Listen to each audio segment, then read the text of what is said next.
ছাত্র জনতা তার লাশ একটা অ্যাম্বুলেন্সে করে নরসিংদীর বাড়িতে নিয়ে গেছেন। নরসিংদী আমার বাসা হলো জেলখানার মোড়, নরসিংদী জেলখানার মোড়ে। তো এখানে নিয়ে যাওয়ার পরে আমরা বললাম যে তার লাশের দাপন কাপনের তো ব্যবস্থা করতে হবে। কেউ তার লাশটা ধরতে আসতে চাচ্ছিল না ওই মুহূর্তে। তো আমরা এমন একটা অবস্থাতে পড়ছিলাম, আমাদেরকে খুব চাপের ভিতরে, অন্তত আমাকে খুব চাপের ভিতরে রাখছিল যে তার লাশ তাড়াতাড়ি দাপন করার জন্য। কিন্তু আসলে আমি কথাও বলতে পারছিলাম না, আমার কি অবস্থা ছিল আমি তো আপনাদেরকে আসলে ব্যাখ্যা দিতে পারছি না।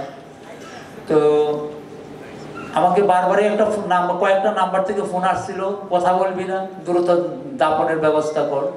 তো আমি কারো কথা শুনি নাই। আমি ঠিকই আমার যেভাবে একজন মুসলমানকে দাপন করতে হয়, আমার বাড়ির পারিবারিক কবরস্থানে, আমার গ্রামের বাড়ি, ওখানে আমি খুব যেভাবে দাফন করার প্রয়োজন সেভাবে আমি করছি। কিন্তু আমি কোনো ভয় পাচ্ছিলাম না। ভাবছিলাম যে ছেলে তো মারা গেছে, ডাক্তার সজীব মারা গেছে, হয়তো না আমাকে মেরে ফেলবে। তা আমাকে মেরে ফেললে তো আর পৃথিবীতে কিছু থাকবে না, তো আমার আর ভয়ের কি আসবে। আমি আর কোনো ভয় করিনি। আমি ঠিকই লাস্ট দাফন টাপন করছি।